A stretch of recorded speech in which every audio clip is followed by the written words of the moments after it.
never know what you're going to come across. Absolutely.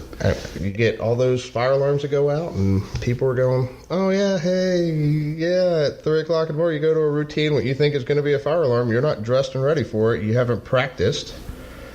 The thing is ripping and roaring when you get there, and you don't lay out coming in first due. Yeah. You're going to be stuck. Absolutely. Especially if second dude's stuck on a medical call. Well, that actually brings up an interesting topic about, do you control your own water supply, like first due engine? And I know there's a lot of topic out there because I've actually heard several conversations, on different, topics on like fire engineering and stuff like that. I don't know if you ever heard of FE Talks. It's another like YouTube show through fire engineering. No, maybe a little bit, but they talked about this recently too. They had a whole segment about it where they talked about, should the first engine be in control of their own water supply instead of relying on a second due? So that has a lot of weight to it there, not just because water is heavy per gallon, but because if your first due engine is, I feel, within at least a couple 100 feet of the hydrant, the driver should be able to grab his own hydrant, his own water supply. I agree. That's kind of a lost art in some places because the driver just goes, okay, I'll wait for the second due to get here with their water supply, but really now you're tying up another engine. But at the same time, if you have a HUMAT valve, which I'm a huge advocate of, you just go ahead and lay out from your hydrant, and that second due comes in and pumps from your hydrant to you and boosts your water supply like a relay pump or relay pumping. That is tremendous. Mm-hmm. That is something that needs to be done more. Yeah. And it's a really good thing, because what if your first due loses water or its pump goes out? And then at least the second due can pump through you, at least until you can get your guys out. And as a newer driver, personally myself, if I can, I'd rather have my own. I'd rather tie into my own and get my own water supply to know that I have it, because we ran a structure fire in a rural area of our district where there wasn't a fire hydrant. The nearest one was right at our firehouse, and we ran the fire, or we got there and it was coming out pretty good. Yeah. And luckily we had 750 gallons. We had someone else that was coming in shortly behind us. So I didn't have that option to have it, but as soon as the second engine got there, we tied right into them and kind of used them. But as a new driver, if I'm in an area that has a hydrant close to where we're at, I'm going to tie in. I want to tie in. You should. I mean, there's really no reason not to. Yeah. Okay, let me rephrase that. I don't think there's a reason not to. A lot of people see it as, I got to repack hose. I'm sorry, that's part of your job. I'd rather repack hose than lose water. Yeah, I mean, now I'm not saying 1,000 feet at a time, but 300-400 feet. You know what? It's good practice. The hose can probably afford to come off of the truck anyways and not have all of the folds in it. Yeah. And probably afford to be exercised. Absolutely.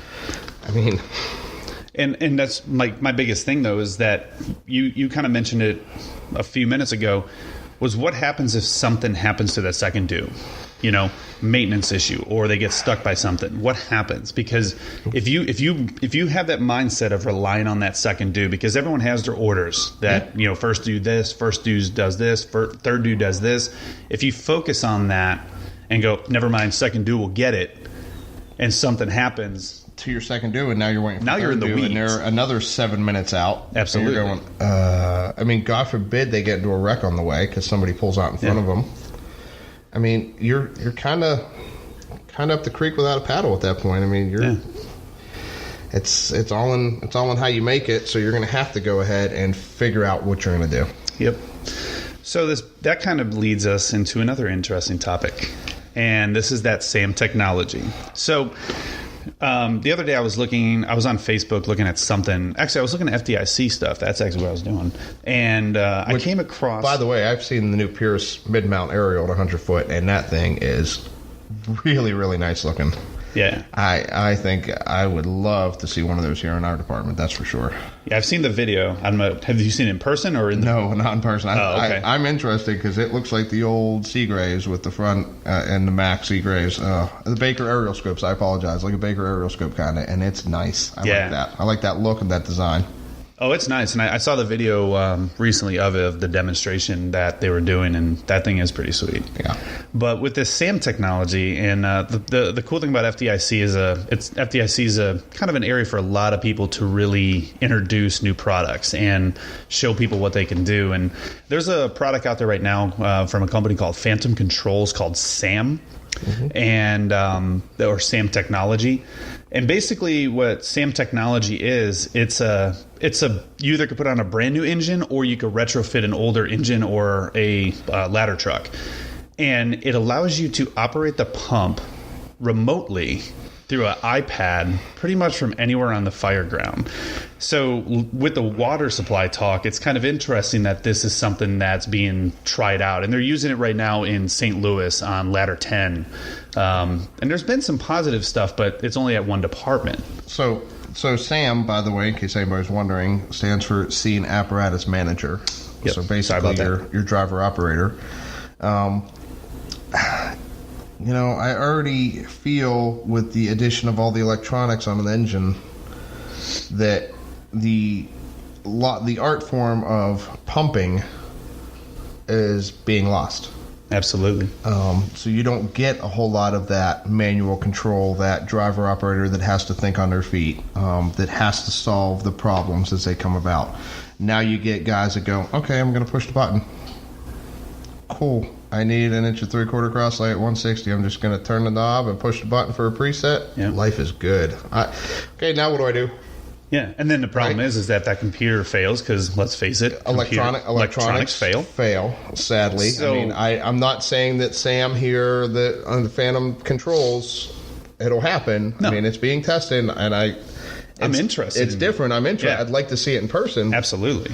But I still feel as though we are taking the driver operator position and just making it computerized and saying, okay, yeah, thanks for showing up today for pump ops class. Here's your iPad. Go ahead, and it's got everything preset. Have a great day. And it would be one thing if we were teaching old school pump ops to where people know how to problem solve in case something happens. But I think with stuff like this, it's going to get to a point where training is now going to be altered to focus on that because, one, we don't have old school pumps to really work on. No. Our department has one engine that it's not even a front line, it's a backup service that actually has the old school pump where you have to manually set your pressure settings and all that. Which is fantastic because it should be something that's learned on. I mean, I almost wish we would buy, and I have multiple reasons why we could get one, just buy an old engine with a 2-stage pump on it and all of the manual controls.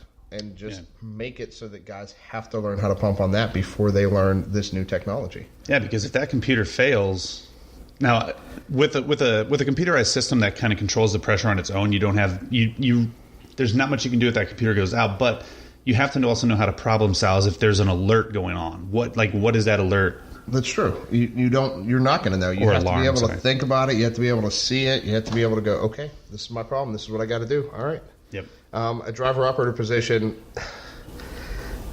at the pure essence of it, is the most important job in the fire department. Absolutely. What do you think about the remote control part of it, like that aspect of it?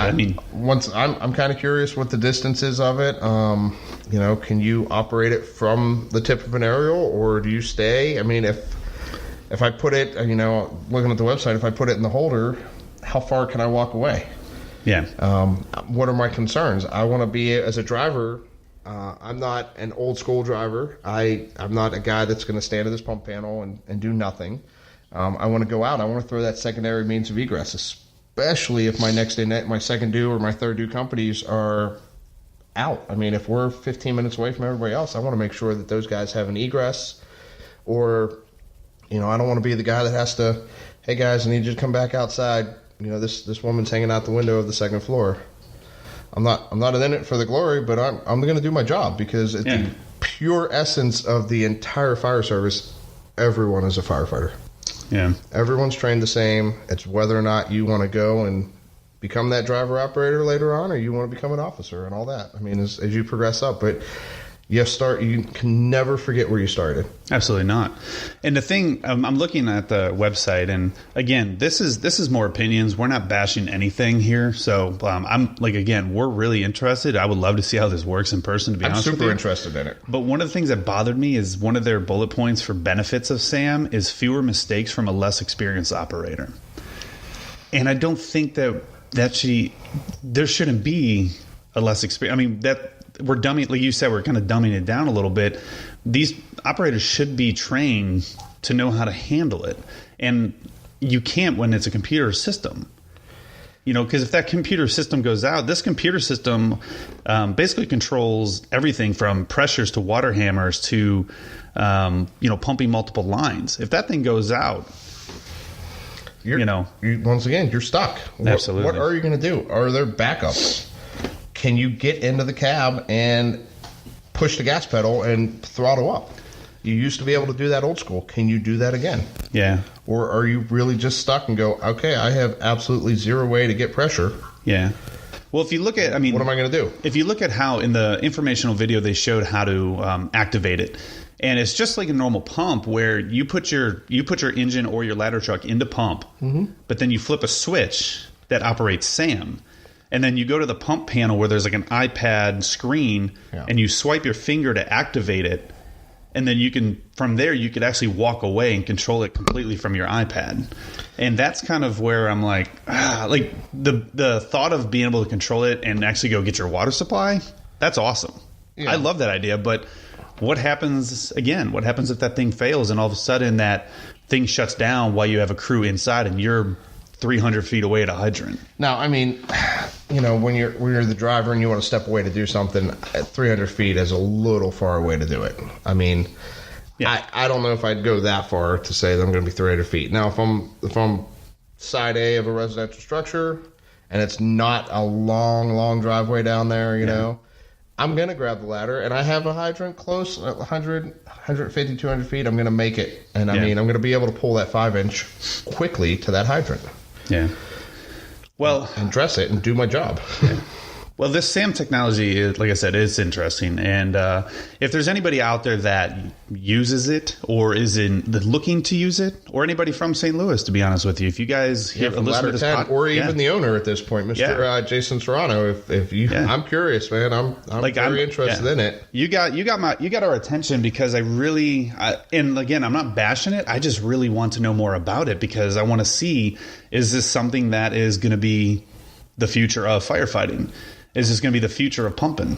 Yeah. And so if there's anybody that uses it, anybody that's looking to use it, like you said, the creator, owner, we would love to hear from you. So, contact us on Facebook, Instagram, and we would just love to hear more about it. And hopefully down the road, we can maybe get to see this thing in action. This is why we have nice conversation about things. Absolutely. So we can spark some interest and see how everybody feels. And I'm not sure. I didn't really look at the booth list for FDIC, so I'm not sure if this company is at FDIC, but I would probably think they are. They are. I think I saw that he was at a booth. Okay. So if there is anyone that went to FDIC, whether from our fire department or somewhere else, if you guys went to FDIC this year and you had a chance to check it out, let us know what you think. So I would be really curious to learn more about it.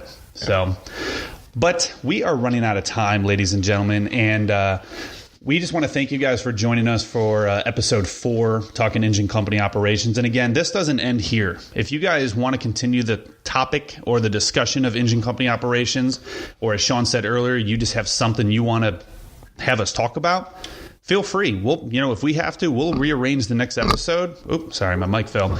We'll rearrange the next episode to talk about the questions that you guys have or the topics that you have. But we want to thank you guys so much for joining us on episode 4. We are extremely excited about the direction of this podcast. And please share, tell everybody about us. All right, we're on SoundCloud, we're on iTunes, we're on Spreaker. I'm going to try to get us on some more stuff just so we're all out there. Spreaker, not Sprinker. Oh, you can run and tell everybody. So if you guys have any questions, feel free. Please share us, like us. If you guys want t-shirts, write us on Facebook, and we'll get some pre-orders going. But once again, we want to thank you guys so much for joining us this episode, and we will see you guys soon. All right. Thanks, Sean. Everybody stay safe. Bye.